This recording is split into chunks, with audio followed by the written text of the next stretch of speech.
When this guy steps into a VR capsule for the first time, his friend just laughs at him, convinced he's going to fail miserably. But our guy was a sword god in his past life, so without hesitation, he immediately selects the highest training difficulty. The AI attacks right away with all the power it's capable of, but Seojin easily blocks every strike. Then he lands a devastating counterattack, instantly taking away half of the robot's health. His friend is left in shock by what he's seeing. Meanwhile, the robot launches another attack, but it's completely useless. Seojin simply smashes its head and follows up with a deadly series of lightning-fast slashes. To finish it off, he cuts off the robot's arm and destroys it for good. The robot's remains collapse to the floor in a pile of scrap metal. His friend can't believe his eyes. How did he defeat an AI that 99% of players can't beat so easily and so quickly? With skills like that, our guy is guaranteed to make a fortune through streaming. So, how did it all start? In this world, champions of virtual reality streaming are decided by a grand-style tournament called the League of Streaming, won once by Shin Hae-on 6 years ago. Today, our protagonist Seojun is working in the boring research and development sector. He used to be a retired gamer who can't play anymore because of his crushingly low synchronization rate. But thanks to the advancements in technology, people like him with physical impairments can now also play. Except for one small problem,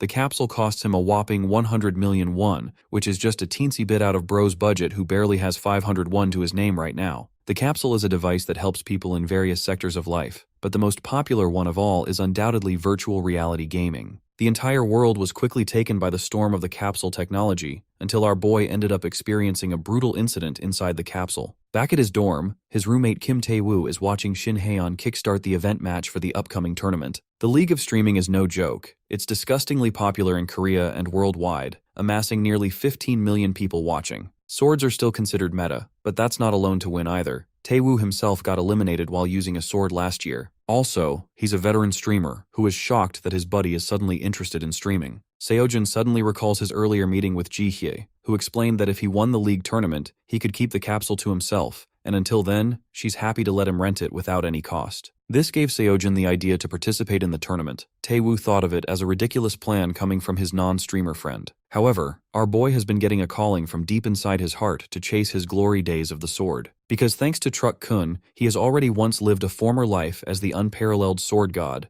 one whose blade cuts through dozens without mercy. A memory of the past swallows him outside his control, regarding a secret black market that opened around the full moon. Right there at the bottom of it, sat someone who was going to be used as a tool. That someone happens to be Seojin from his previous life, a boy who was a slave to his fate and nothing more. But then bloodshed ensued as every man in the room was slaughtered in cold blood. Someone had rescued this child, offering his aid, seeking to help nurture the boy and welcoming him into his home. Back then, if his badass master hadn't arrived, his life would be far different. So the prodigy ended up being saved from his despairing fate, which later progressed into a heavy duty of upholding the traditional path for Seojin, maturing him into a figure called the Sword God. Those warm memories of spending his life with his master warm the current Seojun, who still has no idea why he became the Sword God in his past life. Bro's a bit annoyed because he basically got to the highest rank, and for what? Tae-woo continues waffling, saying how our boy is a goddamn freakazoid for even thinking of purchasing a whole-ass capsule just to participate in the League of Streaming tournaments. To our boy, it's a wise investment. But to someone who is a veteran like Tae-woo, he wonders if this dude has any idea about the crazy restrictions of the tournament. That's right, if you're not popular like Kai Cenat or something,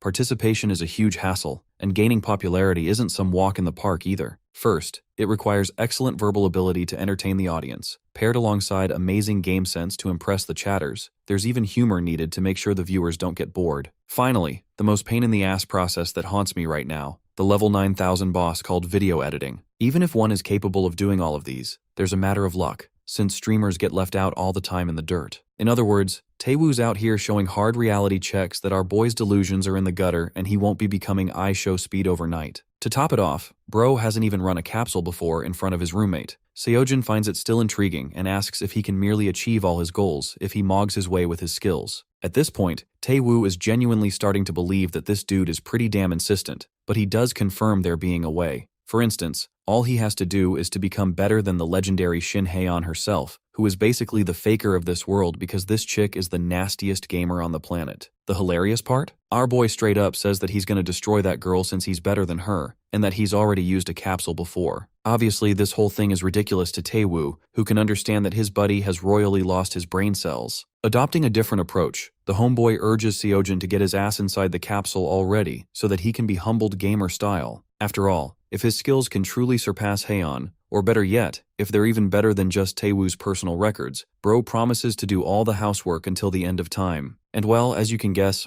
our boy is already smirking, probably thinking to himself that he's got himself a personal maid for free. Seojin confirms the deal, and the capsule slams shut, connecting him to the virtual reality world with a 10-second countdown. The system addresses him with his ID, as well as a playtime and creation date. The thing is, the former sword god is badass enough and never really cared about the world of streaming, but something about his master's words from his previous life still rings true to him. The wise teacher once told him to start anything regardless of his clumsiness in life, because hesitating means risking not achieving anything at all. If you ask me, that's better advice than anything Andrew Tate's bald head has said in the past 4 years. Opening his eyes, Seojin embraces a new setting, entering the training ground alongside Taewoo, who is also immediately transported here. Our boy asks for information about the place, and learns that it's a basic game inside the capsule, a place where there's a sparring AI for record-based progress. Seojun is a little annoyed that he can't just face Taewoo directly and run the fade check on his chopped haircut, while his roommate is cocky and doesn't want to make the newbie bleed too soon. Checking system details, our boy learns that there's a level 1 through 10 system for the AI,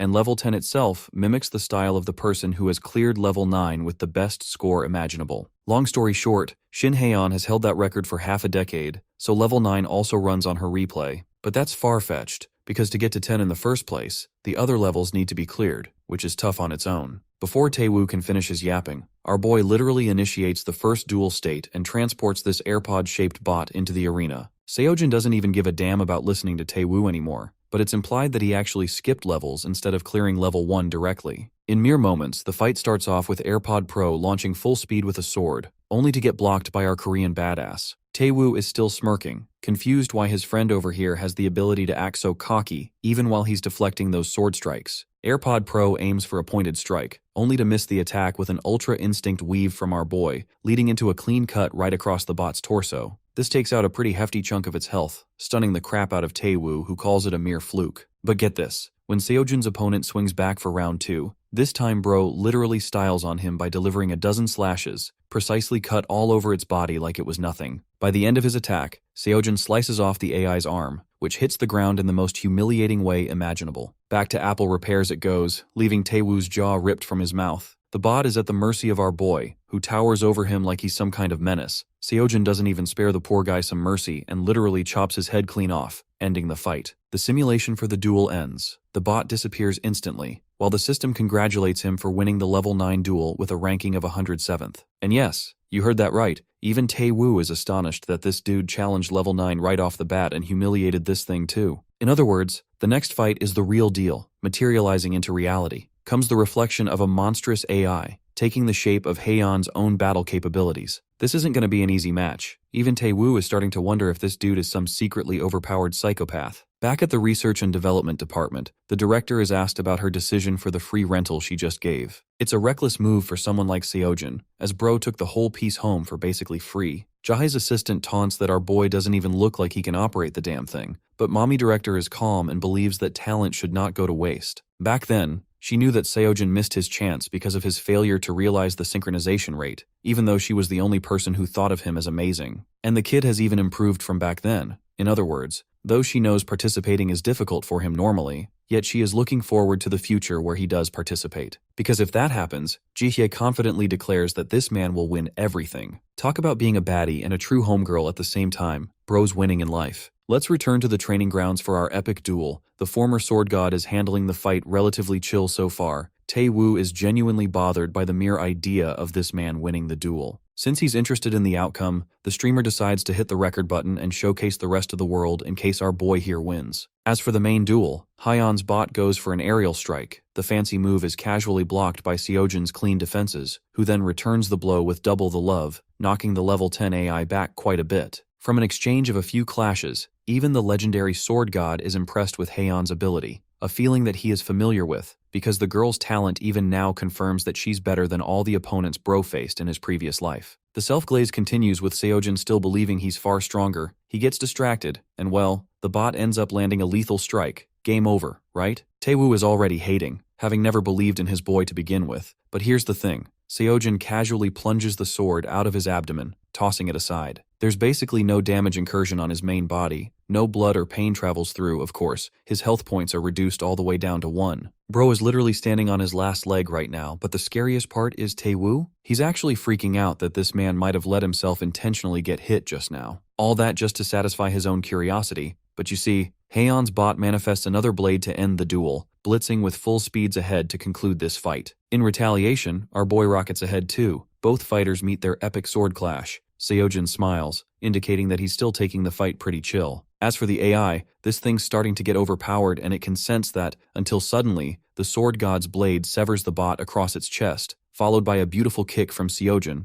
pushing it further back. Haeon's bot returns to the ground, leaving its points all the way down to 4, and continuing the trash talk, our boy wonders if he has instilled fear into the AI to even question attacking him. Bro out here making ChatGPT afraid, Seojin propels for his own offensive initiative, seizing the early draw, nearly cutting Haeon down, but the attack is blocked just in time. Despite the successful block, the force behind our boy's swing is so powerful that the AI's sword begins to chip and shatter. Only Dune fans will get that reference. Taewoo watches in shock as the sword shatters apart, concluding the strike and practically guaranteeing our boy's victory. Now Seojin towers over the AI, having it at its mercy. The trash talk continues with Bro saying that the AI needs another 8 years just to beat him, and saying so he cleaves its head off, winning the duel. Taewoo is out here starstruck. The real owner of level 10 has now changed, matching it to our boy's abilities now instead. Seojin, looking badass than ever with that clean fit, wonders if he's qualified now. The following day, Bro's fancy new housemate is already bringing him food and water, overworking the ever-living crap out of Taewoo at every opportunity. I mean, look at Bro suffering in the background, realizing that he made a bet with the worst dude ever. That's gonna be us too when ChatGPT takes all our jobs. Anyway, Seojin only just installed the game the other day, making him wonder if he should log in and prepare stuff for his first stream. He goes inside and boots up the system. To his surprise, Bro is transported to a white space. Having no idea or sense of belonging to what this location is, he focuses on the system screen, welcoming him to the player lobby where he can get ready before moving on. Our boy suddenly remembers that streamers usually get ready here before continuing on, so he has a rough idea of this place. Except it's pretty damn plain right now and looking like a hospital ward. Still, Seojin goes with travel right off the streaming platform. His only goal in life for the moment is to climb the ranks, building his reputation so that he can qualify for the Leo's tournament. Since he booted up the platform, the stream initiates right away with his chosen game. This one is called The Dawn of the Assassination Squad, which is giving me free roaming vibes right off the start. So the idea is that it's a medieval assassination game. The goal is to eliminate targets using unnoticeable methods. The same game surpassed 2 million viewers just on opening week, and its popularity continues to soar sky high. In other words, this is the perfect environment for our boy to hone his beginner streaming skills. So he does what he does best. Korean Batman latches onto his grappling hook and climbs atop the building. Cladded in this badass outfit, he looks down at the cityscape. Seojin knows the fun has only just begun as he officially kickstarts his first stream.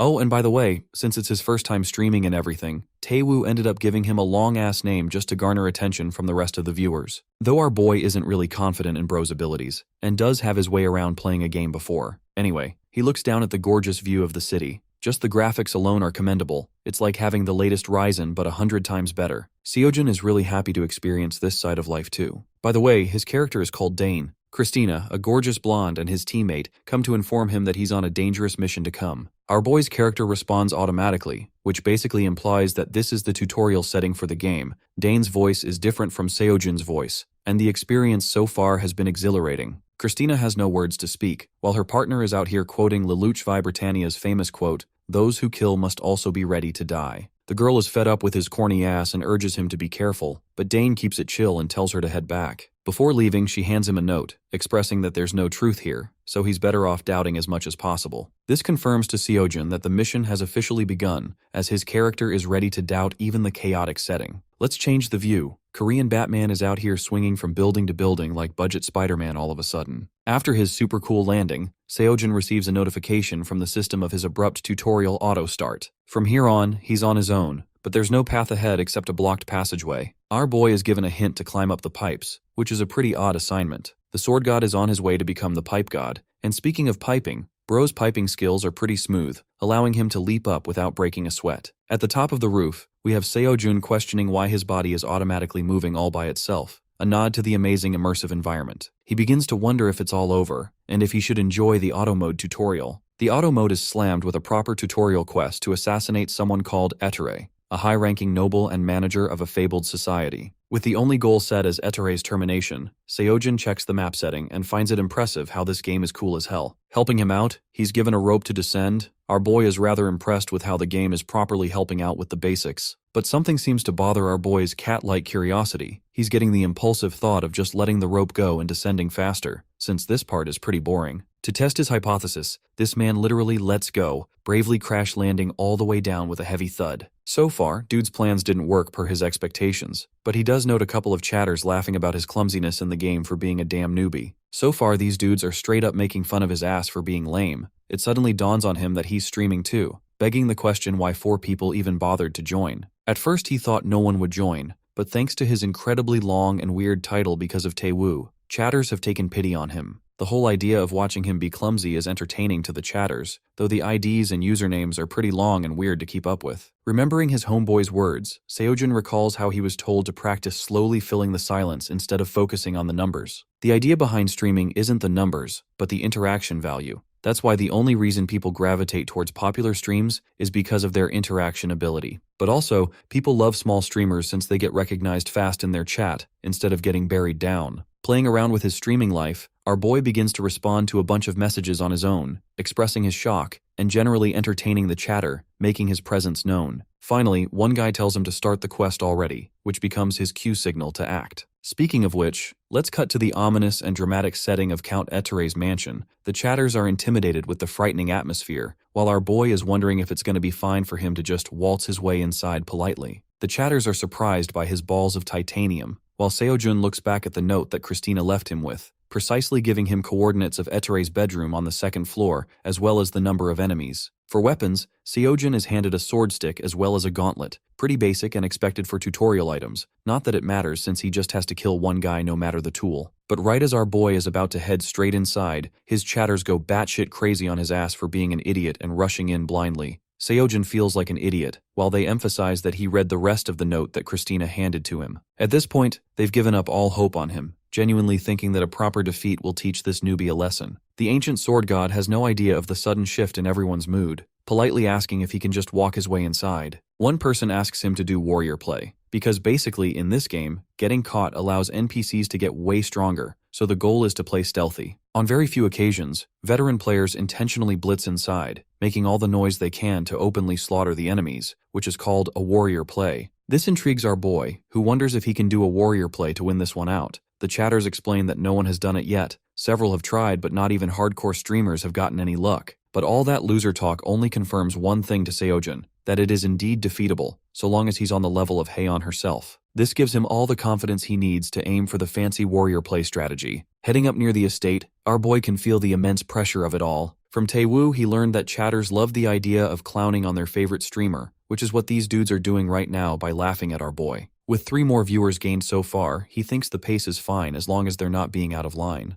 Approaching the guards, our boy makes it absolutely clear he isn't here for any stealthy mission. He's just here to catch all the smoke. Seojin assures his chatters that he knows what to do, but they're hounding his ass and assuring him in return that he's dead meat anyway. The first knight jumps at him to seize the intruder, but this is where our boy stops geeking out and starts locking in. Seojin casually blocks the strike and follows with a clean return, defeating the first guard instantly. This is a huge upset for the chatters, who had absolutely no idea that this man was built differently. Bro literally parried like no big deal, and though our boy himself has no idea what happened, he merely plucks his weapon out of the enemy's corpse, questioning if it's so easy to kill these paperweight NPCs. One more tries to flank him. The sword god catches the attack with no difficulty, all the while reading his chat. They keep getting baffled with his consistent parrying. The term is new to Seojin, who looks down at his enemy before killing him too, netting another 1,000 points. In a hilarious plot twist, Bro asks his chat what a parry even is, and as you can expect, they're going crazy over the realization that he could do it twice without even knowing what it is. This confirms to them that it has to be a fluke, while our boy begs them to just give them the simple answer for the love of Truck Kun. After an explanation later, the streamer understands that blocking perfectly against a downward attack causes the opponents to automatically get stunned, but this is a move even retired pros face difficulty executing. The fact that pros struggled with it stuns our boy, who recalls that the level 9 AI he fought was already pro level, and it got destroyed pretty handily by Seojin, who now understands why it could be hard to use. Parrying requires perfect anticipation, and then the perfect counter-response, but thanks to his helpful chat, he now knows what it is. For his own safety, they beg him to turn back. But when did you last see Gojo Satoru back off from a fight? Exactly, never. This is too easy for Seojin. His words begin to cause literal chaos in the chat. Half the people call him a lucky bastard while the others praise his talented movements. Anyway, the situation isn't too far off from his previous life either. Thanks to his own lowly background, people doubted him. Even after he defeated several big names from big sects, he was constantly underestimated. Seojin can tell that it's not exactly the same, but the situation is still similar. Lost in his thoughts, he arrives in front of 5 armed men. In the end, nothing really matters. He just has to prove his worth through sheer, undeniable results, which he does by straight up sending the first dude to the Shadow Realm. Another one flanks him with an aerial strike. The perfect parry opportunity arrives. Seojin gorgeously maneuvers back and confirms a hit, before landing hit after hit after hit, elegantly cutting all his enemies down. By the end of his slaughtering sequence, all bodies topple at his feet. He has become the aura monster that Subaru from ReZero, the anime, flopped to become. Radiating confidence, this man declares that they're gonna need at least 108 best Shaolin masters to even chance taking him down. Bro's words are so corny that the chat doesn't even get what the hell he's talking about. One last guy tries to run off to request reinforcements, only to get his head destroyed with a brutal stab. One thing's for sure, Seojin isn't soft. This man is a cold-blooded killer. 6 new bodies are added to his body count. His performance so far is genuinely enticing the chatters to ponder if this guy even is a beginner, or if he's gaslighting them all. One specific commenter begins spamming, and gets a warning that he'll be banned if he continues the behavior. The guy politely stops. Seojin knows that he needs to maintain order in the chat, but then he's met with some bratty chatters who don't give a damn about being banned from a loser streamer's chat. To give this arrogant prick exactly what he wants, our boy quickly bans his first viewer, maintaining peace for everyone else. The rest are happy with the outcome, which surprises the streamer, who realizes he's doing well, though he has no idea because of his past life experiences. Back then, the major sects always imposed restrictions on him, so he never knew what place to call his home, yet he couldn't even hide his talent, turning him into the lone sword god. Again, Bro's lonely ranting is interrupted with his master's ramblings, so he quits dozing off on that and reads the chat again. The dudes are intrigued how this guy has god-level control, or if he's using some kind of trick. They spam so many comments to know about his secret, and keeping it chill, our boy simply throws a thumbs up and says they have to remember their past lives. It's such an airball advice that they all go silent, before exploding on him for speaking nonsense. Anyway, Seojin navigates his way further inside, calling in all the attention from the rest of the guards, who have surrounded him from every direction like he's some god-level threat. Instead of being intimidated like the chatters, this guy is relishing the joys of being the first newbie who can pull off a 13 combo parry. The guards charge full speed to take down the steamer, and with only one enemy, the mission seems easy. But Seojin is out here delivering wide slashes, taking down multiple opponents all at the same time. 2 guys get him from the back, but his spatial awareness accounts for that, causing him to duck with ease. The guy's movements are so amazing that the commenters wonder if he's got eyes at the back of his head too. The guards are just as surprised with this intruder's skill. 2 of them try to attack at once, attempting to overwhelm the sword god with their joint strength. However, even that is inadequate. This man parries perfectly and goes for the headshot for both of them, donning an easy smile. We get an interesting perspective of one of the chatters in real life, who is literally thrilled to see this newbie wipe the floor with this game. Joam is actually a hardcore fan of the game itself. It's always one where stealth and assassination is prioritized. The first time the development team announced its release, he was ecstatic and was there from the start. The difficulty settings raised his expectations even more, helping him fuel his desire for a real challenge like games like these present. One small issue game, and that being the fact that the difficulty ended up becoming exceptionally too high, causing players to result in despair. The idea was to prioritize blowing up the whole building at this point, or even memorizing the target's routine because of how difficult it became bypassing the security. Hiding in 3 whole hours sometimes didn't even work. Joam worked his way through several streamers to find a reliable way, but found no good answers because of the difficulty. But now, right now, he's living the damn life. He's watching this one guy, dishing out superstar plays he's always wanted to cheer for. This same guy is executing high-level combos the world has never seen before. It fuels a kind of enthusiasm for Joam, who cheers loudly for the streamer by spamming in appreciation. Back to our boy, Seojin has obliterated the entire fleet of guards, leaving the chatters to question if they even deserve to see such a gorgeous spectacle. Bro doesn't get why they're all surprised though, making him wonder if it's truly that special. They insult the crap out of him for not reading the room of how special he is. He's straight up acting like a pro gamer out here,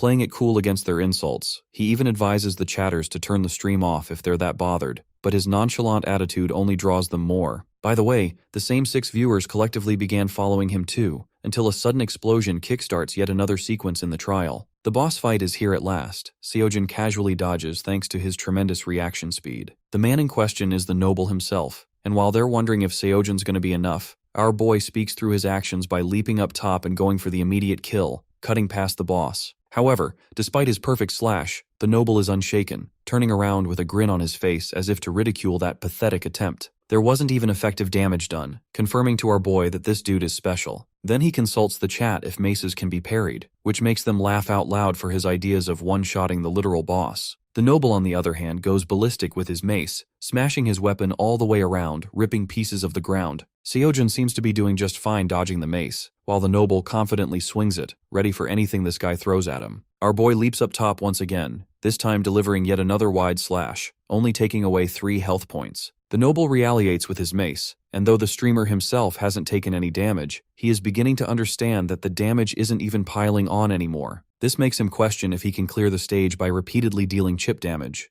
Joam chimes in to help his hero, explaining that if he doesn't kill Etere within 5 minutes, it's an automatic failure. The countdown is already down to the 4th minute, adding another layer of difficulty. Seojin nearly gets hit with the mace just being distracted for a moment, and knows that he's genuinely narrowed in for having no proper way of defeating this guy. This makes him wonder if he should try a different strategy of targeting vitals. Joam gives him the most useful tip ever: attacking the same spot accumulates damage. This is just the information bro needed, because our boy uses the tip right away by leaping up top, slashing the noble's throat in the same position, multiplying the damage by several folds. It's clear that Etere is vulnerable to the same spot. Joam was correct, so now he just has to repeat the same thing over and over. The noble is in a pretty crappy position, but so is the countdown ticking down to the 2nd minute. Without wasting more time, the first thing Seojin does is grab the noble's weapon, making sure that there aren't any distractions in the way. The noble tries to hurl up a fist, roaring at the bastard to let go of his weapon. Of course, our boy dodges effortlessly, as his blade glides to Etere's neck once more, shaking 100 points off. More slashes continue. The damage multiplies on each hit, achieving an inhuman speed to take down the boss monster. The finishing flurry of slashes is so beautiful that the chatters are in awe. Only 1 hit now remains to go for the killing blow. Things are down to the last minute, and well, Etere's frantically rushing about, panicking and cursing at the assassination squad, declaring that he will not be taken out so easily. The mission ends right then with our boy delivering the final cut, concluding the streamer's amazing run, with a viewer quietly watching what went down. Joam couldn't contain his excitement. He had just witnessed one of the best things before his eyes. The news of our boy's clearance spread fast. By the way, we find ourselves back to the estate, where Etere is pulling one last move, surprising Seojin by casting a myriad of magic circles all over the place. Out comes the rumbling explosion, devouring the whole estate in destruction, nearly swallowing our boy too, but luckily he escaped. Seojin had clearly underestimated this guy's guts, having no idea that he could pull such a self-destruction magic spell at the last moment. Right as he came out, our boy ended up being confronted by even more guards, who ushered to catch the assassin swiftly. In the end, our boy ran away, escaping into the woods, completely exhausted and having used up his stamina. Yet the chase doesn't end. An arrow comes bursting his way, striking his shoulder as he leapt off by the edge of a cliff, realizing that he'd messed up.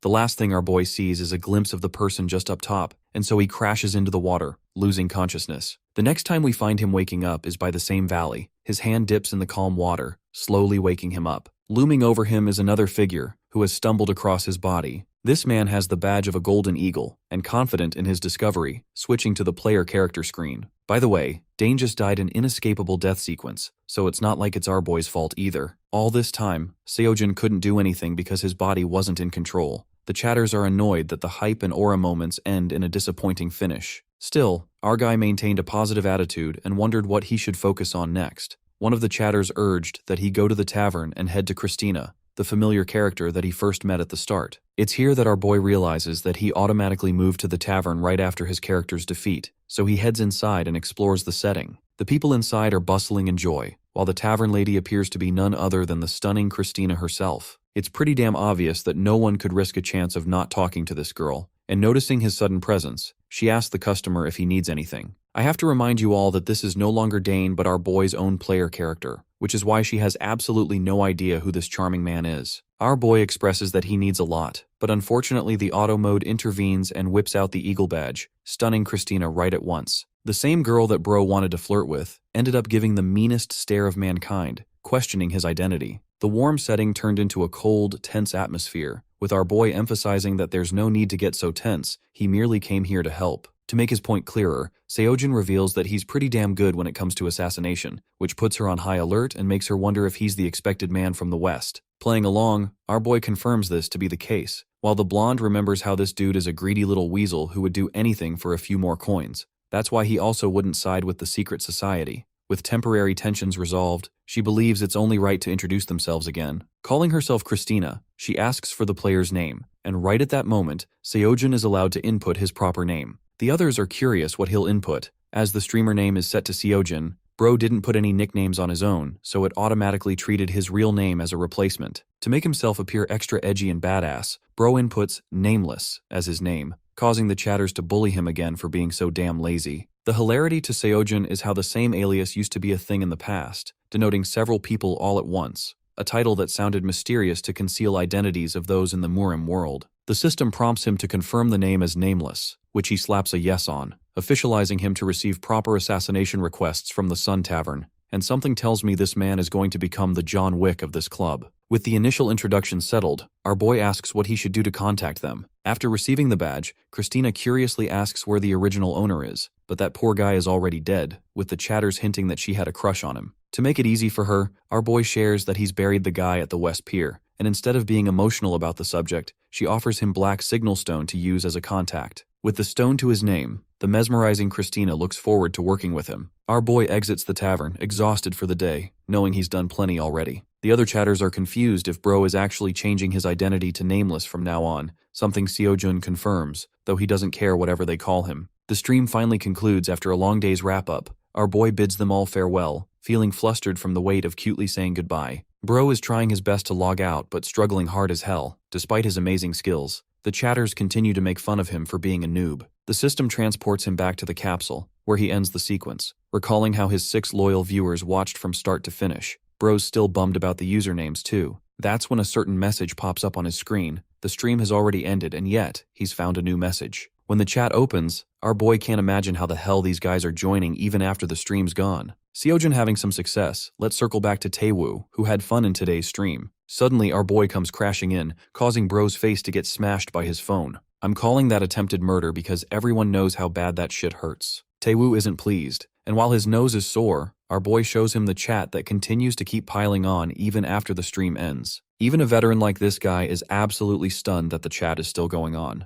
To find out the truth, Taewoo shows his phone towards our boy, explaining that the news article must be his doing. Of course, the homeboy is genuinely frustrated that this man somehow got himself free marketing from the viewers. In other words, the article just allowed more and more viewers to pour into his stream. The same viewer, Joam, from back then is the cause of all of this. Taewoo explains that at the rate things are going, if it hits 30 recommendations, the article will show on the first page, further increasing the follower count. The already dead Taewoo suggests this clown to finally get his damn sleep for streaming all night, while our boy is a little disappointed that this so-called pro streamer is tired so easily. Anyway, back in his cozy bedroom, Seojin reads up on the recommendations piling up without stopping. This marketing effect seems to be doing wonders for him, and he intends to check in tomorrow. Tomorrow does arrive, and just like Homeboy's predictions, the count exceeded 30, boosting the article to the first page, allowing our boy to rack in more and more followers. In fact, people on the internet are duking it out right now over him. But what shocks our boy the most is the Assassination Squad community also posting about something. Here, one of the members has complained about the annoyance of the level 10 AI, which now tracks to some random player's data instead of Heian,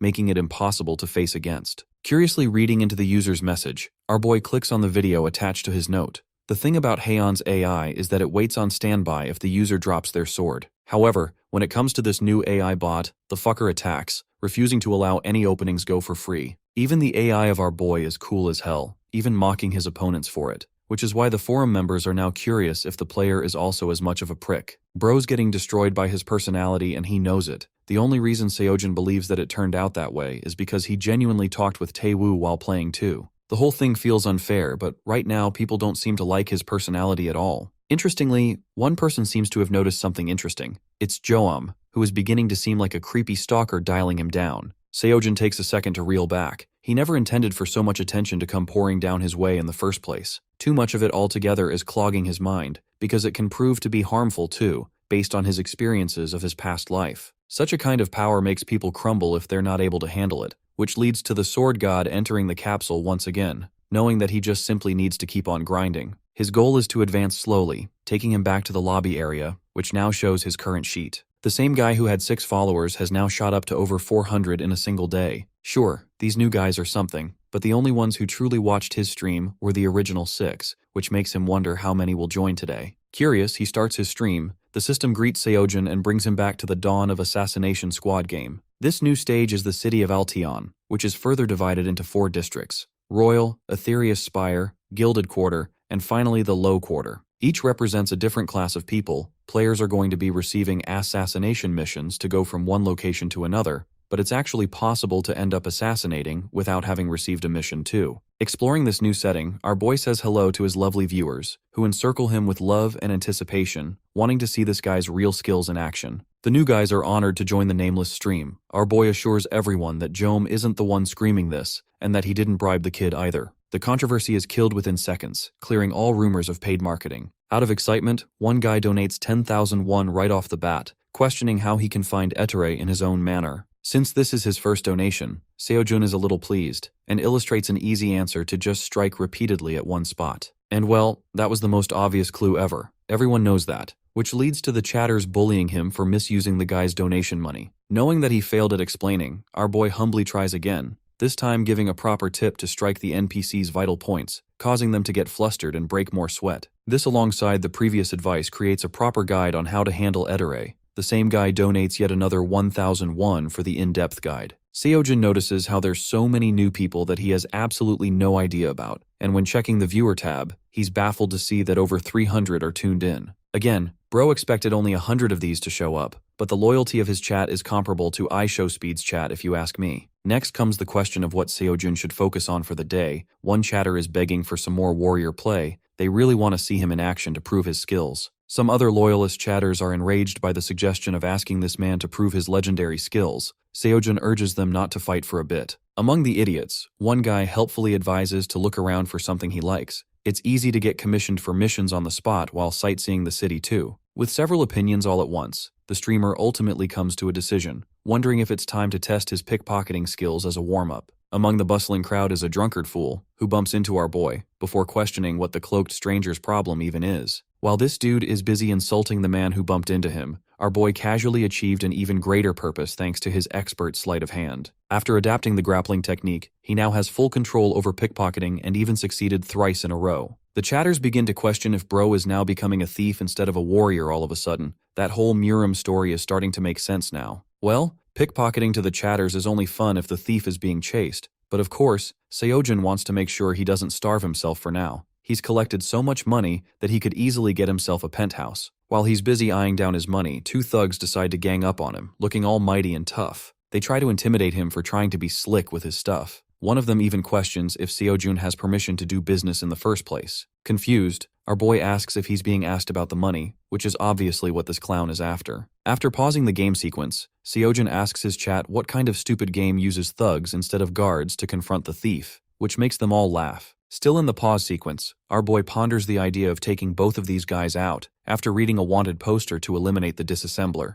Apparently, there's the goal of eliminating the gang boss, cleaning the market in the process. The goal is simple. Today's stream to our boy is going to consist of a lot of cockroach termination in these streets. At the same time, his very own chatters have no faith in this dude's abilities to catch the disassemblers. Some of them are excited because clearly this man doesn't even know what he's dealing with. The scene switches to the side of the disassemblers. That badge-wearing gang who is after one man. Alpaca, one veteran streamer with an amazing average viewership of 10,000, is fearing for his life for being caught in the middle of an assassination challenge. His chances are looking pretty slim right now, and his luck is pretty trash as the candle wax just next to him ends up melting, pouring down on Humpty Dumpty's bald head. The streamer is cooked because now his position is revealed, concluding the game in his death. With the mission restarting all the way over again, he curses his fate for dying repeatedly to these stupid gang members. Even his chatters remind him of his 4-failure streak in a row. The guy is fed up and genuinely wants to eliminate Drake to deal with the 4th District as a whole, but that's not an easy task. Even his loyal chatters know that it's impossible for a dude like him,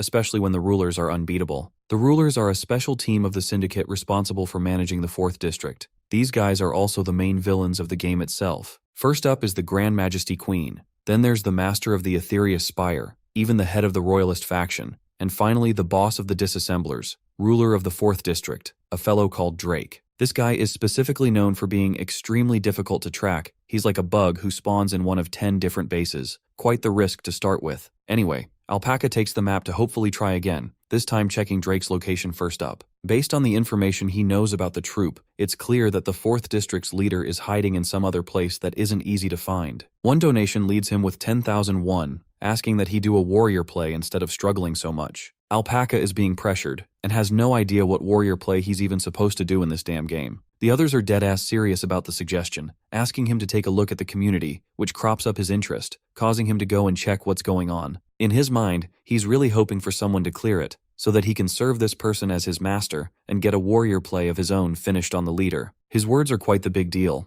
Alpaca thinks it's ridiculous for anyone to clear Drake in a warrior playstyle, so he doesn't really give a damn. Bro is just cheesing it when suddenly, all of his chat members begin to laugh in his damn face. Dude realizes his confidence is going to end up in the gutter. His own viewers call him a pathetic loser for being so much of a coward. The dude is getting even worse treatment than our boy, with more donations pressuring him to follow through with his words. Right then, the scene cuts to an invasion in one of the bases. The disassemblers immediately set up a formation to block the assailant, who is none other than the Chad of all Chads, Seojin himself. Just 30 minutes before Alpaca's Till the End stream declaration, we had our boy who met the thugs in the alleyway. The alley's atmosphere was notably dark, but the best lead Seojin had was to follow these guys without any intentions of fighting. He's also quite surprised when he learns that the syndicate is not easy to catch. The chatters berate him for thinking that hunting down the rulers is going to be a cakewalk or something. Our boy has absolutely no idea about the rulers either, getting him shit-talked and laughed at for a whole minute straight by the entire chat. Some are so entertained they even begin donating him. Well, the good news is, at least our boy managed to personally look up a guide to hunt down Drake last night. But even after all the choices he had, he found the plan difficult to execute. Then came the very simple strategy. Beat all their asses and literally make sure he makes them suffer. Anyway,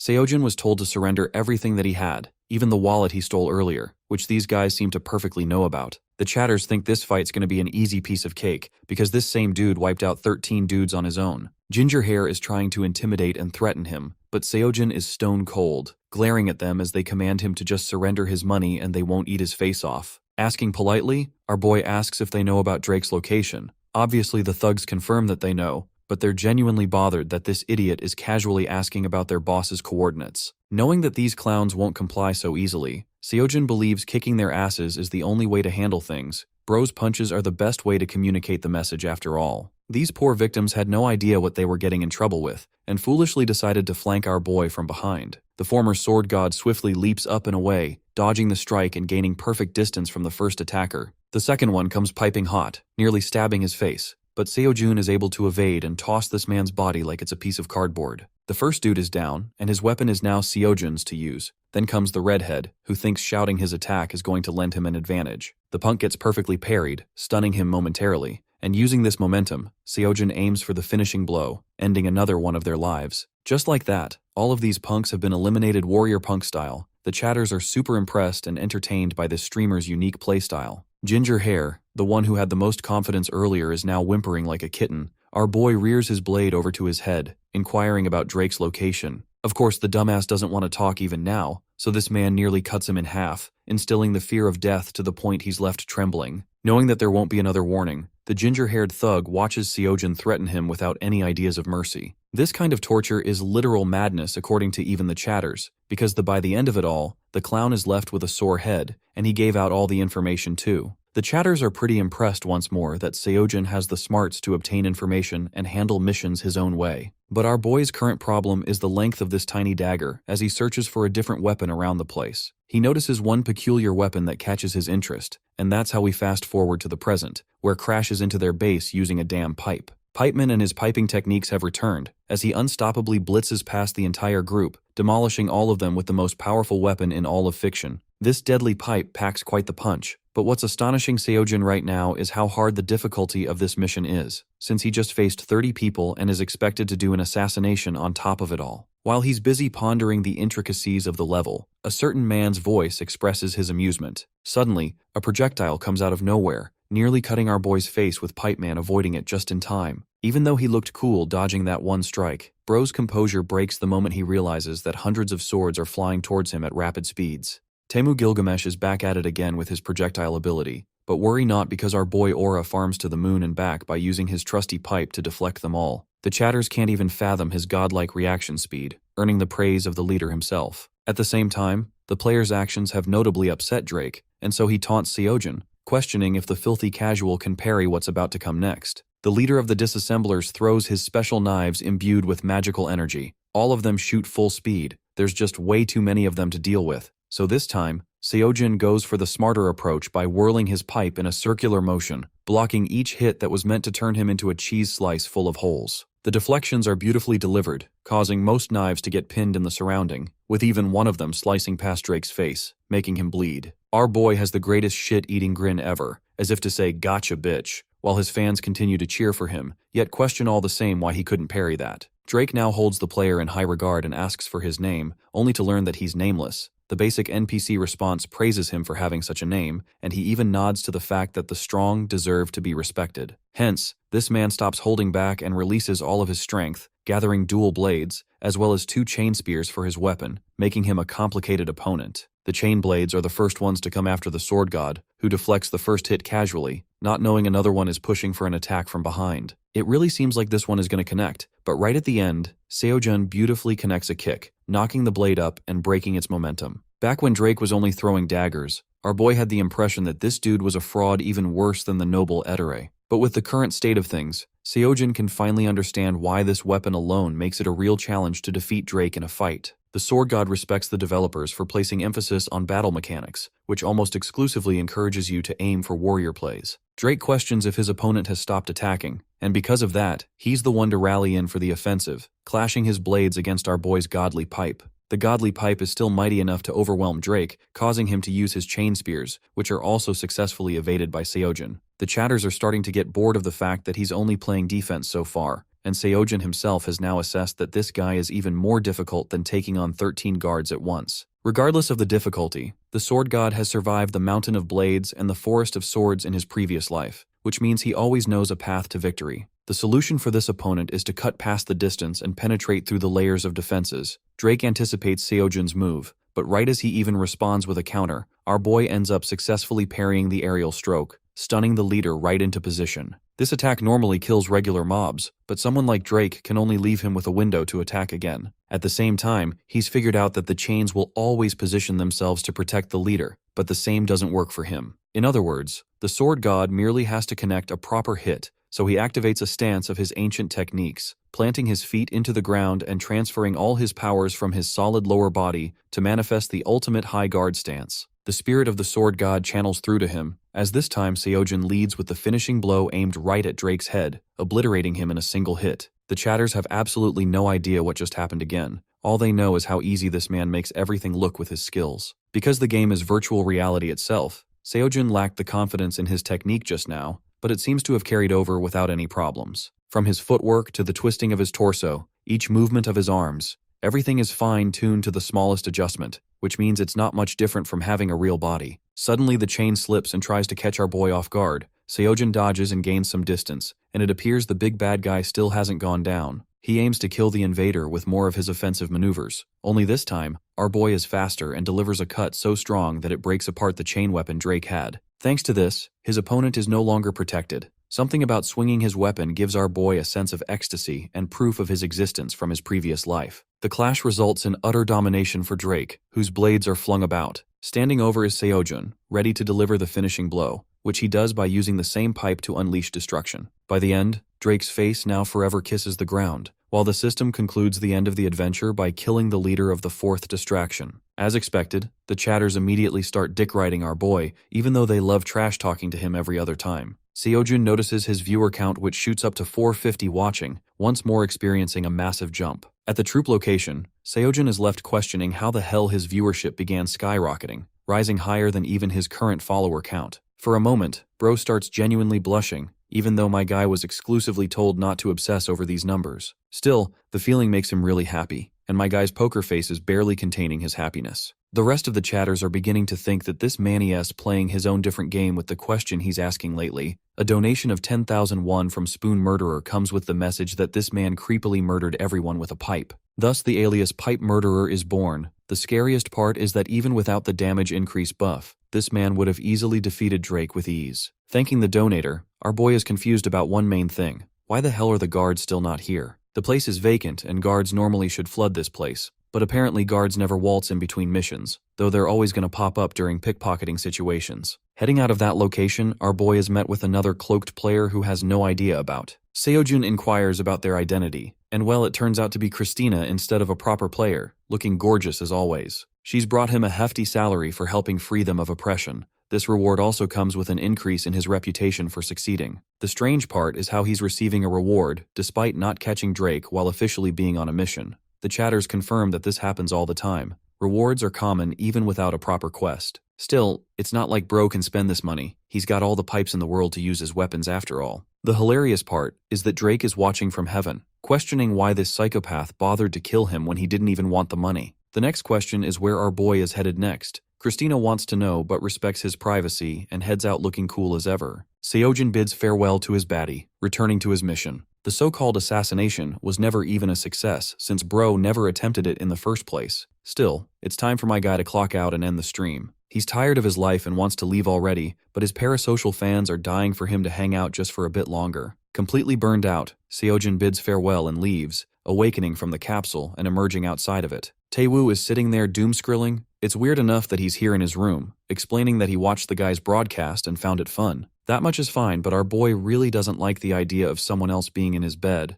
so he smacks the clown with a pillow to teach him a lesson. After enough beatdown, he asks about the state of the broadcast, or if there was an interesting reaction. Turns out the viewer count was quite the highlight. Seojun snatches his phone to see for himself, watching how ruthless bro appeared to be with his threats. But this same ruthlessness made many people his fans. They seem to treat him as some kind of protagonist from a manhwa story, which is a pretty clever fourth wall break. Anyway, there's still zero insight on Shard of Order, which is only achievable through a warrior play event. Our boy has no idea what it's even for, though he reads another post from a user who is hating his ass. Taewoo thinks it's part of the game to have a few haters at least. Attention turned into something more real. Curious for advice, Seojun asks what he should do, and learns from Taewoo that the community base normally consists of 10,000 people. In other words, bro's telling him to get even more famous, which won't be just a walk in the park like he suspects. At that moment, he receives a sudden post about Alpaca, who is another streaming artist known for attempting warrior playstyles. His fancy whole bet is now becoming his own downfall. Meanwhile, our boy has found the perfect bait to trap a popular streamer. He comes into Taewoo's room, inquiring about the streamer who goes by the name of Alpaca. And of course, this guy knows him thanks to their previous collabs. It's just the hook that Seojun needs because he tasks the guy for a little favor. Speaking of Alpaca, my dude is on a constant loss streak still, having failed a whopping 13 times, getting thumbs down from all his fans. Things are looking pretty rough as he can't find any other way to suitably defeat Drake. But then comes a lobby mascot D-Back1. This thing is a cutie pie, but instead of comforting him, bro spits on his face, scaring the crap out of the dude. Not even the cute animal shows any respect for my guy anymore. Still, he can't sit around moping about his situation right now. One of the donors reminds him of his bet to serve anyone who cleared the Drake quest through warrior play. The immense shock that this man experiences when he goes to check the forum and clicks the link to see how one dude managed to defeat Drake, that being none other than the nameless Seojun. It's unfathomable to the blonde how this guy managed to get one over the 4th district leader, prompting all sorts of questions about his identity. Coincidentally, he also receives a sudden text, startling him, but the moment he opens it up, he's surprised to see Taewoo, who intends to connect the two streamers together for a conversation. At movie Soft Korea, we have Eve Paimo, the CEO of the company, enjoying his coffee, when suddenly bro's day is ruined with his assistant crashing on the door. The dude scolds him for ruining his coffee and asks for an update, only to learn that something massive has just happened. One ruler has been defeated through the process of warrior play. The scene becomes tense right off. Drake is confirmed to be the defeated ruler, but his defeat to the present seems understandable since the other rulers are way more powerful. Paimo always suspected someone to beat the guy someday anyway, and believes this isn't an issue. If each shard of order gathered, however, their plans will be ruined forever. But the assistant specifically made sure to design and prevent such a possibility like that happening in the first place. Speaking of which, The first shard of truth has been collected. Its only condition is to defeat each ruler through warrior playstyle. At the same time, the strongest ruler among them won't be defeated without acquiring a special skill on top. This skill will act as an amplifier to seize massive amounts of energy to unlock. Several have tried in desperation to achieve the skill, but none have achieved it anyway. There are greater concerns at present, starting with the fact that the person who defeated Drake was online a few moments ago. CEO Paimo hears this and immediately catches it, questioning how this dude knows for sure that the streamer was logged in, basically confirming that this guy has been slacking off. The boss yells at the clown for doing a shitty job as he runs off, leaving him in an angrier state than before. What truly terrifies him is the idea that all shards of the orders will end up being collected. Anyway, back to Alpaca, who is told of a collaboration invitation, and even though there isn't supposed to be any good material, it's still worth a shot for him to go. He assures Suhan that there's one element he's missing from all of this, and it's the fact that the other guy he's going to meet with is special. In fact, bro's gonna have to invite him for his Master Showcase stream.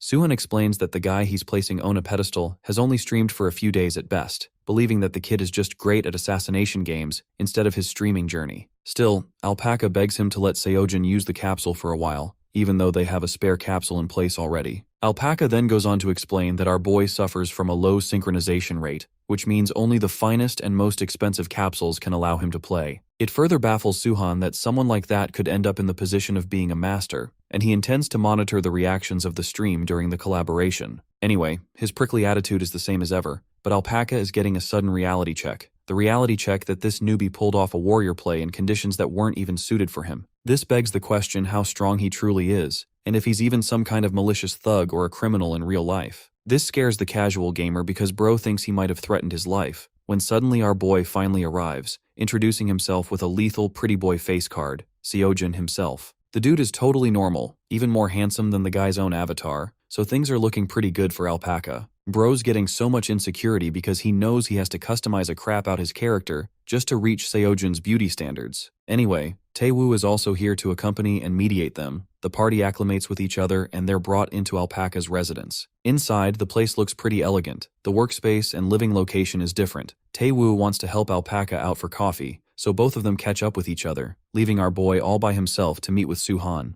The guy introduces himself as the manager and editor of Alpaca's streams, and our boy casually shakes his hand with zero animosity. He wonders if this is some kind of way to assert dominance. Suhan straight up calls the shots on our boy's low synchronization, even piling on Seojin's lack of experience. Keeping his composure, the sword god responds politely, sharing that he first played the game 7 years back. This changes the situation a bit. Suhan is curious what his level was back then. He doesn't believe for a second that this man was in silver, and somehow became god level after a break. In fact, this guy wants to test him right away in the sparring ground, insisting that he test his skills in front of everyone for himself. Taewoo teases this angry editor for being so bitter, even playfully warning the dude not to spar with Seojin. Suhan is far too arrogant with his head up his ass, but Taewoo already knows the outcome of this match after seeing our boy's skills. To paint the picture of what he's really talking about, Taewoo lets out the secret that he wants to keep between the four of them. The secret that this man sitting over there is the embodiment of level 10, which also confirms the real identity of the new level 10 AI bot. Alpaca and Suhan curiously clicked on the video. They watched the unknown newbie absolutely demolish the 10th stage AI of the training grounds. Each sword swing was precise and forceful. Hitting the bot's weapon at just the right angle, he was able to shatter the blade. Only one word could describe that footage: insane.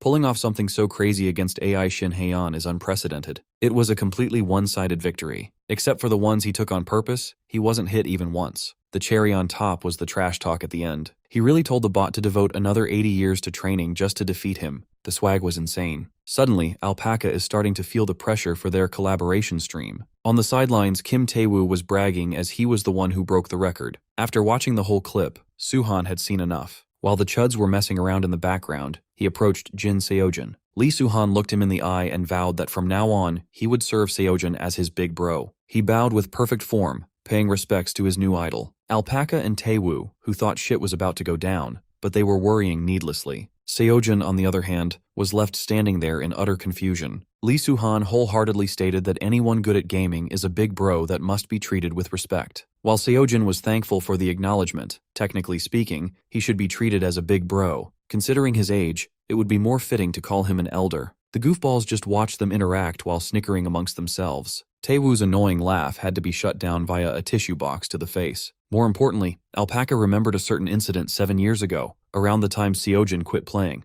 Could it be possible that he was that user on the verge of making waves back then? Suhan interrupted his suspicions by reminding him that it's almost time for their scheduled broadcast. They need to get ready now. Even though he should be thinking about the stream, Alpaca couldn't shake the feeling that there is more to Seojun than meets the eye. Or maybe he was just overthinking things. Before Seojun could murder his roommate using a box of tissues, Alpaca invited them to the stream room. Lee Suhan enthusiastically led his big bro to his personal capsule to use for the collab. He was practically groveling and pleading for big bro to use his console, casting his own boss aside with a slap in the face. Finally, Alpaca clicked the go live button, and the chatters quickly flooded the stream. They have been eagerly waiting for his broadcast. With a playful smile, Alpaca appeared in front of his audience. He had announced the stream in advance, and his audience was getting antsy to get to the main event. Alpaca was disappointed to see his chatters hype up the collab while ignoring his intro. All it took was one positive comment to lift his spirits up. Finally, someone tuned in to see him. To be more specific, they tuned in to see him suffer another endless endurance run.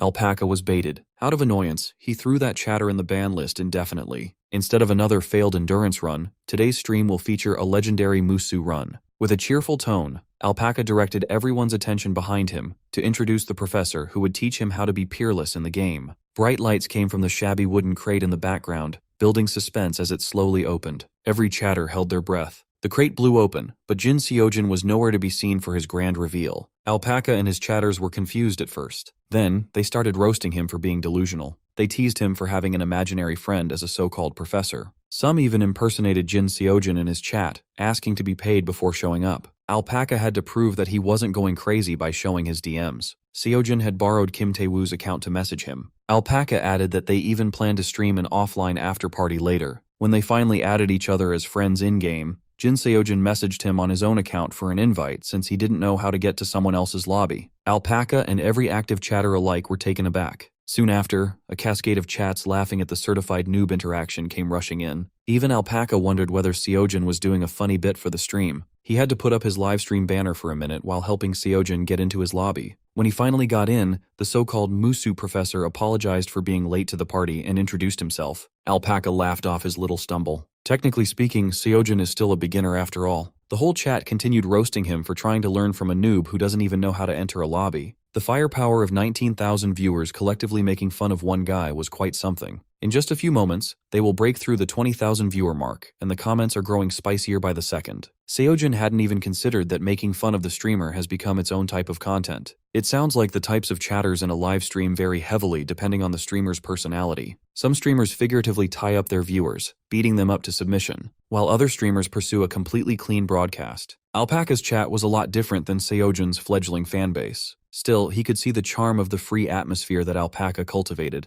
The barrage of insults continues on, making Seojin worry about getting roasted for his skills in turn. As everyone who's been keeping up with the forums knows, Jin Seojun defeated Drake on his own, forcing Alpaca to stand by his promise to stream until he does the same. Some idiot donated 1,000 won to add salt to Alpaca's fresh wound, making him consider bringing out the banhammer. Seojin tried to hide it, but seeing the goof get cooked by his chat was really funny. When asked not to laugh, Seojin stifled his chuckle and admitted that he feels a slight sense of responsibility for putting Alpaca in a difficult situation. He added that he was wrong for defeating Drake without realizing that someone out there was confidently declaring it impossible to defeat a boss with Musu gameplay. The chat was heavily on board with Seojun's indirect roasting. Alpaca watched as his guest took control of 20,000 viewers like a natural. Considering how many people were watching, he seemed awfully relaxed. Actually, it looked like he was enjoying every bit of attention. Alpaca played up his loser persona and begged his so-called professor to save him from his past mistakes. For today's broadcast, the stream with Seojin will be split into two portions. The first one is finally going into the game with Seojin to receive his godlike teachings. The next portion will have to wait until the Musu endurance run succeeds. Before they boot up Dawn of the Assassins, Alpaca asked him what basic skills he leveled up. Much to his surprise, Seojin answered that he had never touched a skill. He basically grinded barehanded. Alpaca thought he would have at least put points into basic passive skills that increase attack and movement speed. But Seojin truly was a skill virgin. He's practically a god gamer running around and soloing bosses naked. Alpaca was utterly astounded by what he just heard. Naturally, he asked why on earth someone would do that to themselves. The truth was very simple. Seojin didn't use skills due to the simple fact that he didn't know how to even access that shit. He thought it would sound a bit pathetic if he just admitted that. So, the official reasoning he gave to Alpaca and his chat was an aura answer. He didn't use skills because he didn't need to. The chatters praised Seojin for being a gigachad, and continued roasting Alpaca for being a useless chud. Ever since Seojin showed up, the entirety of Alpaca's live audience, all 25,000 of them, had turned on their streamer. At least the viewer count is still increasing at a rapid pace. The second thing he'll be doing with Seojin is related to the subject of skills. First, Alpaca played a clip for his chat. It was the first video recording showing the discovery of the seam. A random user uploaded a clip of himself accidentally finding the so-called seam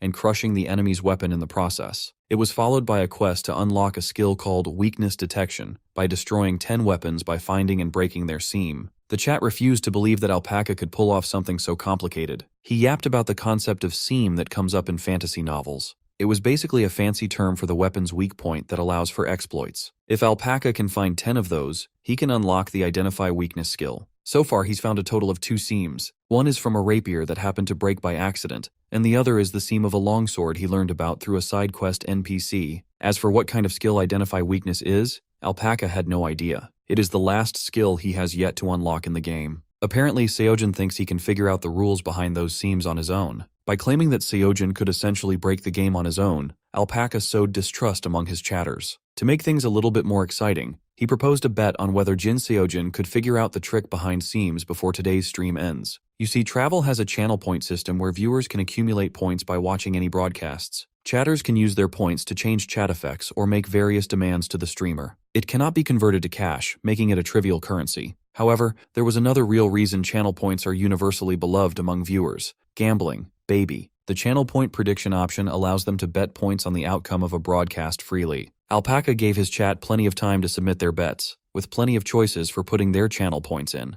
They could bet on finding 2 seams by pure luck, maybe 3 or 4. They could also gamble on a complete strikeout or a home run. Obviously, the majority of his chatters would take the safe bet while trashing the degenerate gamblers who were betting on the underdog long shot. As the name suggests, a safe bet is the more likely outcome, but the payout is low even if it hits. On the contrary, an underdog bet has horrible odds with the possibility of a huge payout. The mass majority gravitated towards predicting the discovery of 2 seams by pure luck. Now that he's familiar with gambling terms, Seojin addressed the chat in earnest and encouraged them to bet on the underdog to 100x their channel points. The first to follow his encouragement was the assassin of Joseon, one of Seojin's first viewers. The madman bet every point he had saved up for 3 years, trusting that his streamer would hit a home run. Naturally, Alpaca's chat clowned him for being a sucker. Seojin, on the other hand, congratulated Joam in advance for the guaranteed 100x max win. Finally, Alpaca and Seojin booted up Dawn of the Assassins. They spawned near a lavish mansion where a young NPC was sadistically cutting up a young man.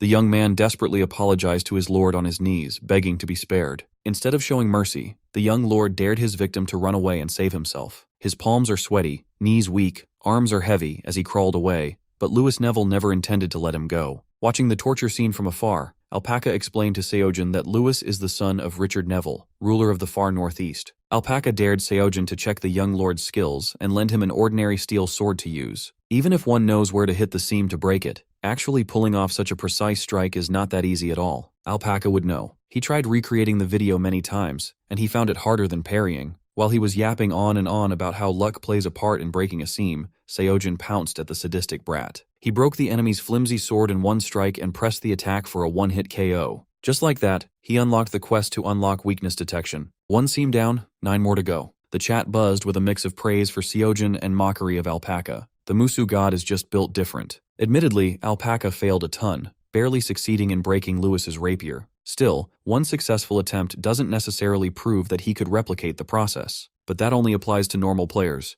Jin Seojin, nameless himself, had finally confirmed that his method was correct. Still skeptical, the chat called him a snake oil salesman for trying to sell them an impossible idea. Alpaca tried to keep his chat in check, but the guards finally arrived, and they were marked as intruders. This was the perfect opportunity to convert the non-believers one slash at a time. Seojin was very familiar with the concept of exploitable weak points. In his past life, the Shaolin monks who achieved insight were able to see beyond the surface world. Even though his martial prowess as the sword god was at the pinnacle, he was not a monk, so he couldn't see what they saw. But still, he was trained to emulate that so-called insight. Just like back then, he just needed to grasp the true intent of the fighter in front of him. Once he gets a good grasp of the enemy's intent, the many cracks in their stance will automatically reveal themselves. This time, Seojin welcomed the incoming guards with his eyes closed, making the chatters think he had given up. A shield bearer tried to knock him off his feet, but he simply swung his blade at the perfect angle. Grasping the guard's intent, the exploitable seam on the shield's surface revealed itself. Cutting through the invisible line that only Seojin could sense was a breeze. In complete darkness, seeing through the armament's essence was a smoother process. Contrary to what the chatters were expecting, Seojin was able to shatter an enemy's weapon for the second time in a row. It was then and there that Alpaca knew that he was watching greatness in action.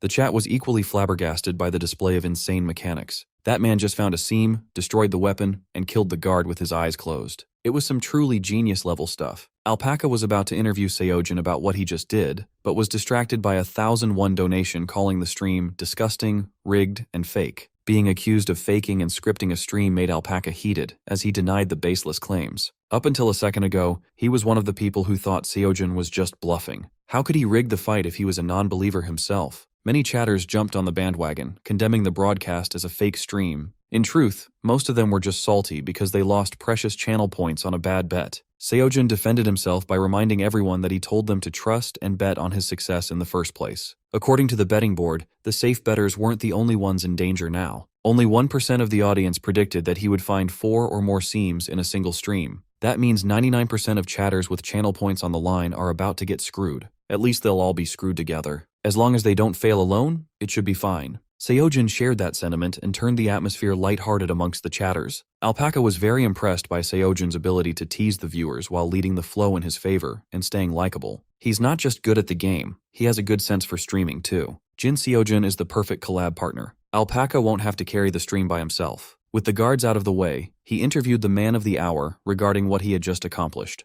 The chatters were curious what his actual job was in real life to have such monstrous skills and reaction time. To satisfy their curiosity, he truthfully answered that he's just an ordinary chill guy in his 20s. Alpaca was insulted that this dude, of all people, claimed to be ordinary. Calling himself just a chill guy with a face sculpted by the gods should be considered criminal. Alpaca revealed to his chat that what they see in the game is exactly how Nameless looks in real life. No customization required. The chatters didn't know what to feel. Some of them demanded a balance patch to nerf his looks, and some of them simply accepted that the world is unfair sometimes. One chatter donated 10,001 just to say that something has got to be small to balance Seojin out. It took a moment for Alpaca to understand, but as soon as he did, he turned into a chihuahua willing to call on his greatest weapon, the permaban. Seojin had to hold him back from nuking his chat. In the end, he agreed to let the disrespect to his master's pecker slide just this once. Behind the scenes, the donor was hounded by the other chihuahua lurking in the chat. Lee Soo-hun extorted the poor donor's wallet for a bailout. Getting back in the game, Alpaca repeated his question about how Seojin was able to pull it off. To be honest, he wasn't exactly seeing the seam. According to him, he just instinctively knows where it is due to the simple fact that he is a genius. Alpaca wanted to hit him in the head right then and there. After getting over the initial shock, the entire chat erupted in laughter at the obnoxious answer and Alpaca's reaction. Slumping and melting on his feet, Alpaca urged Seojin to show mercy and elaborate on his answer a little more. To give them a different explanation, Seojin claimed he was just thinking about what the developers would have done. He's basically saying he read the developers' minds just by seeing 2 examples. Everyone knows that the simpler parry was added to the game for clearing mobs efficiently. Hitting the seam must have been designed to be a more difficult version of that. However, a successful seam hit only breaks the weapon and does not deal any extra damage. In short, the seam system wasn't really designed to be used against normal mobs. The game shows the player 3 paths. Either play the game normally through assassinations, speedrun it with Musu parries, or master the seam for weapon breaks. This system of breaking equipment is meant for boss fights. The first boss, Drake, had an ironclad defense and attacks that were nearly impossible to parry. Rather than giving a lecture about game systems, the clear-eyed madman casually announced that he would try taking down the second ruler for a demonstration. Naturally, the underdog bettors who were holding the line suggested that he should find a safer enemy first before going after the ruler,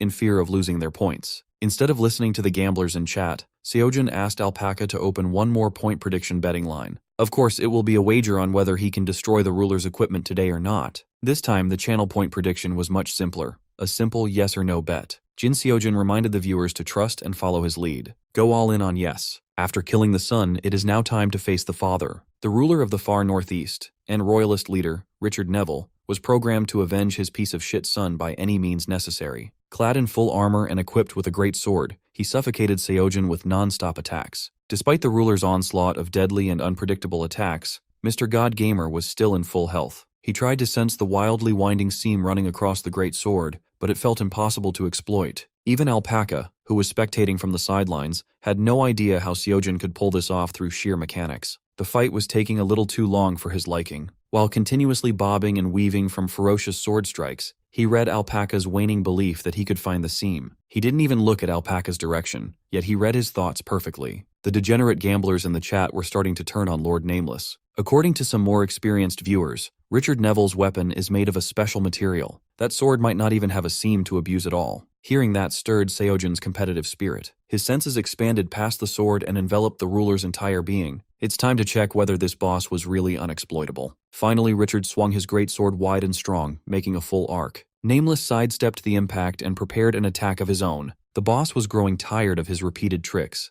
insisting that nothing could break him. But Richard Neville was sorely mistaken. For the first time since the fight started, Seojin was able to stab a weak point with the tip of his blade. He did not stop there. Taking the ruler of the far northeast by surprise, he drove the blade even deeper into Richard's virtual flesh. Alpaca was hyped. This might be the turnaround he was waiting for. As soon as that blade pierced through the armor's gap, it was basically over. Seojin's view of the seam had never been clearer. He followed that clear line and systematically dismantled Richard Neville's armor with frightening speed and accuracy. The unlock condition for weakness detection requires 10 broken weapons via the seam. He met that requirement in one boss fight by dismantling the royalist leader's armor piece by piece. Alpaca and his chat were losing their collective minds. They never would have thought that the troublesome second ruler of the game could be dominated in such a way. As a result, zero-skill Seojin became the first player to acquire the rarest skill in the game, weakness detection. Like a veteran entertainer, he turned to his audience and admitted his mistake. The chat was right. The ruler's sword was unbreakable without a seam to abuse. The same cannot be said for Richard Neville's armor and body, though. By the time the borrowed capsule opened up, the sun was already setting. When Jin Seojun opened his eyes, the first thing he saw was Lee Suhan, respectfully bowing and showering him with praise for an incredible stream. Seojun also thanked Suhan for letting him borrow a top-of-the-line capsule, but Little Bro responded by lowering his bow to a perfect 90-degree angle to one-up his gratitude. If anything, Suhan was honored to let his capsule experience the gameplay of a god gamer. When they returned to the living room, Kim Tae-woo surprisingly stuck around. He canceled his own stream to watch. There was no way he would miss his roommate's first collab.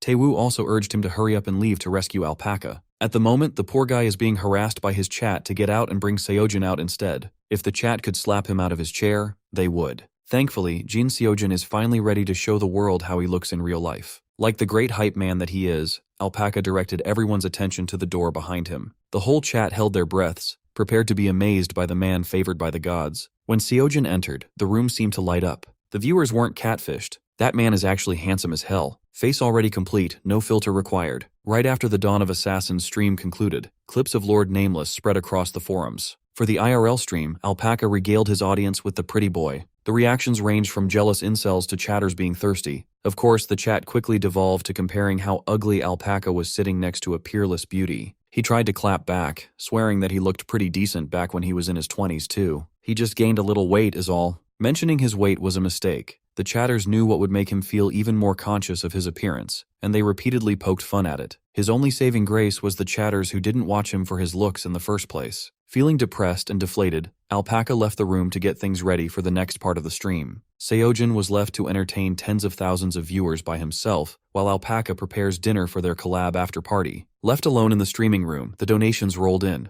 People were throwing money at him just to be noticed. There were a lot of flirty messages in the chat, but he could tell that all these chatters were dudes. From that point on, Seojin grew suspicious of every donation hitting the stream. Some of the hardcore gamers in the chat wanted to ask him more about weakness detection and the fight from earlier. The skill itself was very straightforward. Weakness detection allows the user to more easily destroy equipment by striking along the marked lines. If the chatters want to see more of his gameplay, they'd better tune into his stream tomorrow. It was a shameless self-promo, but the hustle was respectable. Seojin was having fun interacting with the chat, so he opened an Ask Me Anything Q&A. He was asked about what a fragment of order was, but he wasn't entirely sure what they are or what they do. They asked about his workout routine, and he truthfully answered that he mostly just runs. As for why he chose Dawn of the Assassins as his first stream game, a friend recommended the game to him. After the Q&A, the celebratory dinner was served. Kim Tae-woo also introduced himself to the chat as the friend who recommended Seojin to play Dawn of the Assassins. Some of the chatters recognized Tae-woo, flaming him for not streaming and bringing out his GigaChad friends sooner. Some were curious how they became friends, so Tae-woo proudly answered that they've been buddies since high school. They even live together now. That was a mistake. Some chatter brought up the fact that Tae-woo often talked about his roommate in his streams. Unbeknownst to Seojin,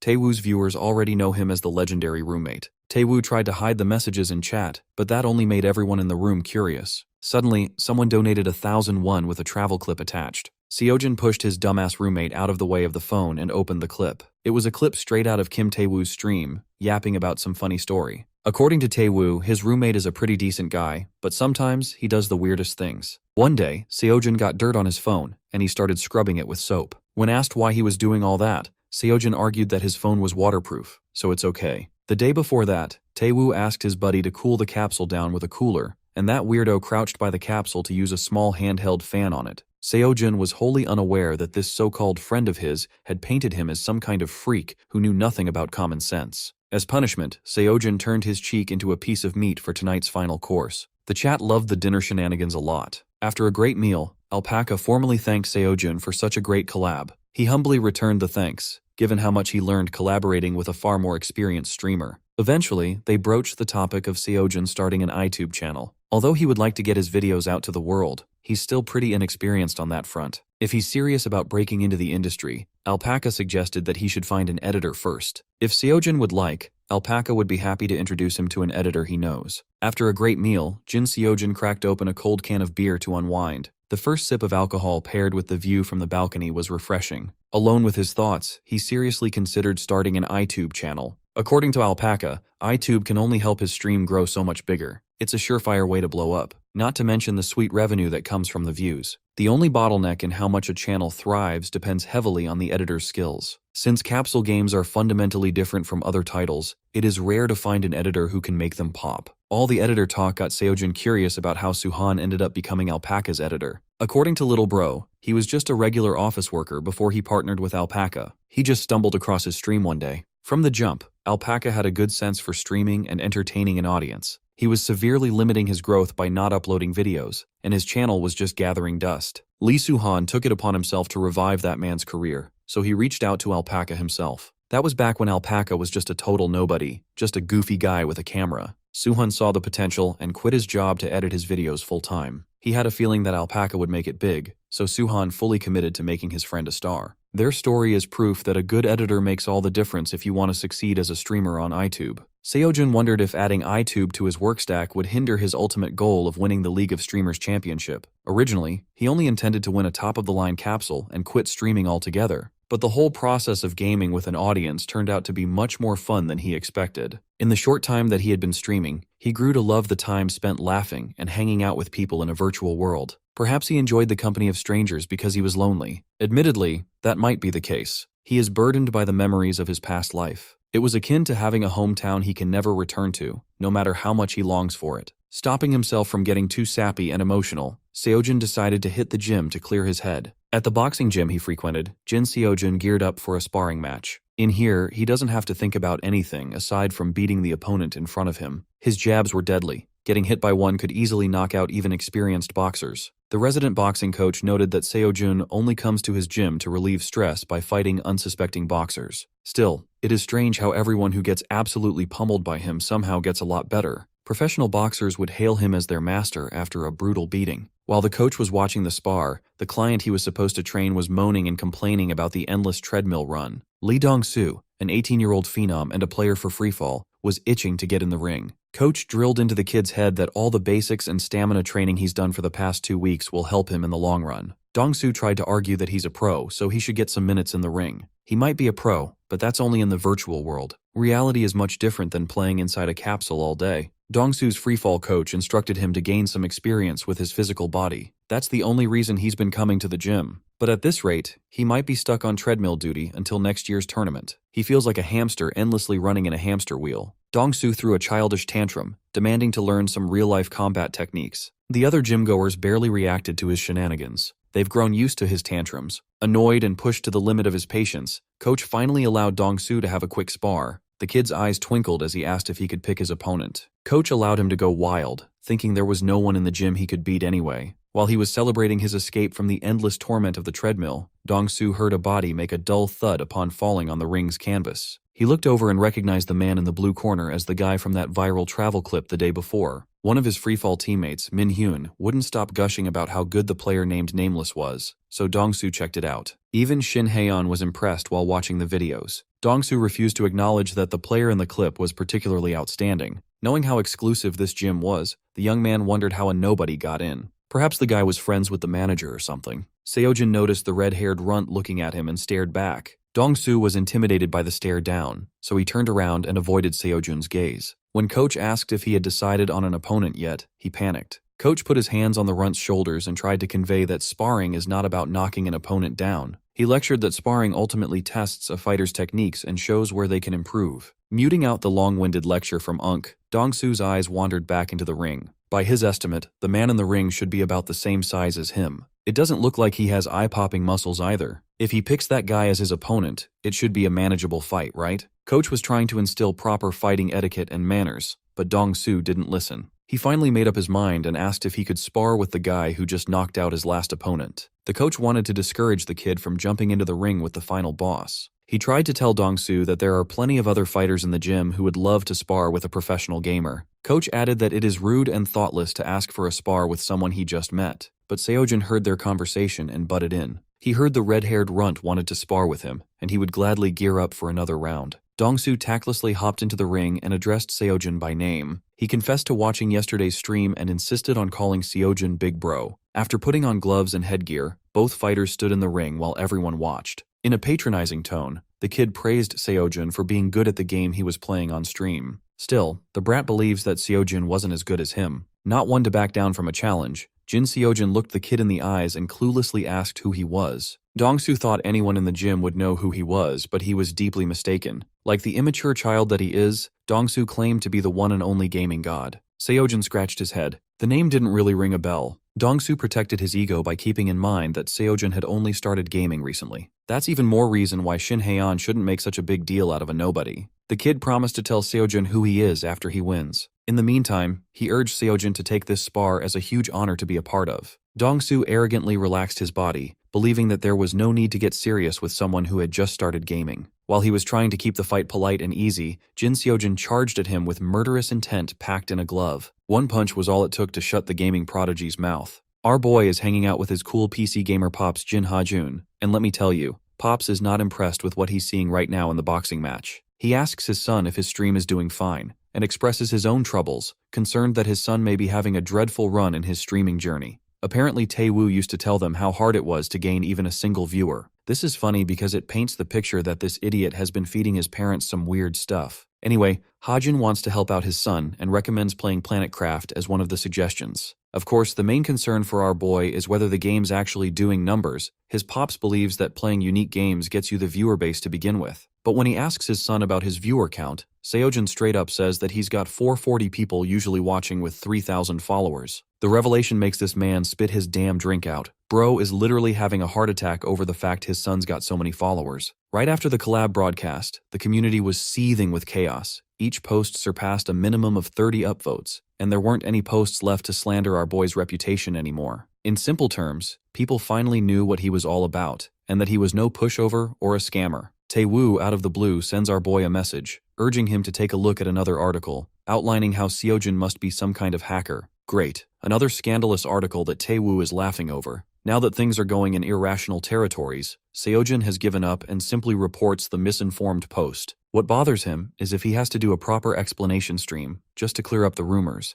even though his streaming journey is literally 3 days old. In the next scene, Bro's in the capsule, curious how many numbers he'll rack in this time. The numbers soar higher and higher, pulling the highest possible count he's ever gotten. President Paimo is shocked that the weakness detection ability has already been exploited, even though it needed a month to be deployed. His assistant confirms this, and goes on to remind his boss about the warning he gave last time, yet his arrogant boss didn't even listen. The assistant highlights that no one should be able to read into it so easily, though Paimo has no idea what he's talking about. So the guy flips the laptop screen over to him, showcasing a video of the man of the hour breaking a weak point. In the video, Seojun is basically styling on the mission. President Paimo doesn't know what to say, questioning how it's even possible for someone to get the skill before it's even scheduled. Apparently they checked, and there's no bug at all. Instead, this man who has already become a big fan of Seojin knows the explanation why. Bro literally starts typing an essay down of how Seojin is such a 5-head big brain Ayano Koji type of person that he managed to understand the patterns and read it instantly before shattering it. In other words, the dude isn't a hacker either, further making him seem like some kind of prodigy or a god. President Paimon understands the Glaze Festival going on, but doesn't get what their next move is supposed to be. Homeboy asks what they should do in the first place. President Paimon roars at him that he's asking about the state of the fragments and what they should do until then. The fragment of order is not a joke. It's one of the hidden Easter eggs that hinted at the incoming product of the company, because once all 4 of them were gathered, a chain quest would open up for the person challenging it. There's actually a teaser video also prepared for that moment to come. Everything was naturally and properly calculated, a proper method that Paimon himself perfected. One small issue, thanks to the involvement of our boy, the same perfect calculation went off the rails because of one stupid player. Paimon sulks in defeat, questioning how long it will take for them to make another teaser video, which he learns is about 1 month. And if they're really pushing it with the extra hours, it's even possible to get it done within a week. But the big question is, what happens if the streamer ends up collecting all the fragments within the time period? His assistant is happy to answer that one with radiating confidence, because you see, he's fully certain that Seojun will end up gathering all the crystals even before the week ends. Yup, not the answer that his boss wanted to hear. Paimon orders his bitches to get the hell out. Talk about being the most useful and the shittiest employee at the same time. Paimon's done with life. When suddenly he comes across a video of Seojun making waves again, it's so hard to believe that this random newbie is capable of pulling miraculous feats. Even someone in his position is starting to doubt what the hell is going on. Currently, our boy's view count is at a massive 120,000. His techniques are all put up for display, how he slaughtered each and every single one of his opponents with finesse. Each fight is so epic that Paimon has turned into a fangirl himself, who is really happy that someone is smart enough to use one of the original strategies that he devised to take down Drake. It's 3 a.m. and he suddenly realizes that Paimon is feeling a strange kind of fulfillment lately. The game he poured his soul into is being enjoyed by all players in the world, making him really happy. This is the purpose of the game he set out to create, the dawn of the assassination squad. Bro's days are turning into a satisfying twist with the existence of Jin Seojun's existence, who is now hailing himself as a veteran newbie with 1,700 followers. The next time our boy comes up to stream, all his viewers are confused by his sudden change in title. Now that the viewership is doing numbers, the chat is moving fast too. That's why this dude prepared something in advance, Joam being his main line of defense, and the other few chatters being his well-trusted assistants. These 3 are officially assigned the positions of moderators, the world's most serious job ever. The goal is simple: eliminate any trolls or rule breakers in chat. It's also deserving of these guys to become the mods since they were here for him since day one. Our boy actually personally reached out to them and ensured that they all agreed to the deal, except one of them, that being the public restroom guy who ghosted him. Anyway, Bro publishes the new rules for his chat too. There are only 3 basic ones to follow which summarize using one's own common sense. Still, the viewers are curious about the title of the stream, and since everyone has been curious how he managed to find the weak point, Seojun figured why not show it to them. Bro apologizes first, before revealing how he connected lines that were similar parts of the equipment for an easier cut. He then decided to report it himself, knowing that no one would believe him anyway. A pretty insane move on that end. That's why Bro's stream title is about accidentally using a hack, which makes the chatters lose it because they can see how this man is trying his best to maintain fairness. With enough explanations aside, it's time for the broadcast, and at great timing, a notification pops up. Our boy assumes it's for the mission, but nope,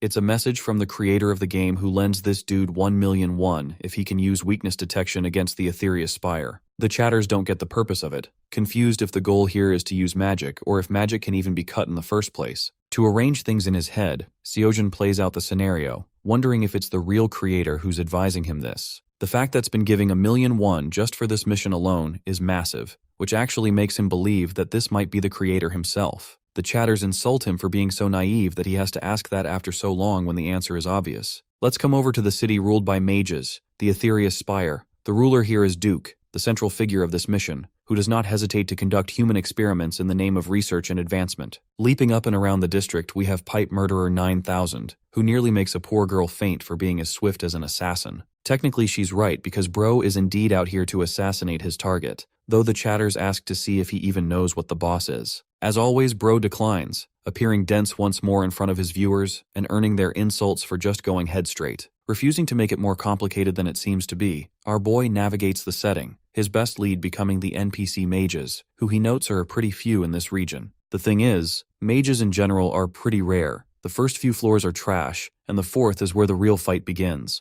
With the chat gone quiet, our boy's senses are telling him that something is about to happen here. One man asks the intruder not to enter inside restricted grounds, but Seojin, being Seojin, takes out his weapon in an effort to scare the guy, and then goes on to deliver a pretty nasty hit to this guy's body, knocking the wind out of him as he hits the ground. Yeah, I don't know about you guys, but I'm not calling that a light hit. Suddenly, bro's body begins to experience several changes, as if it's forcibly paralyzed out of nowhere. Back there, a mage spills doom for the intruder who can't do anything from his position. Next, the same mage fires a heated blast, one that the sword god cannot even avoid from while he's immobilized in one spot.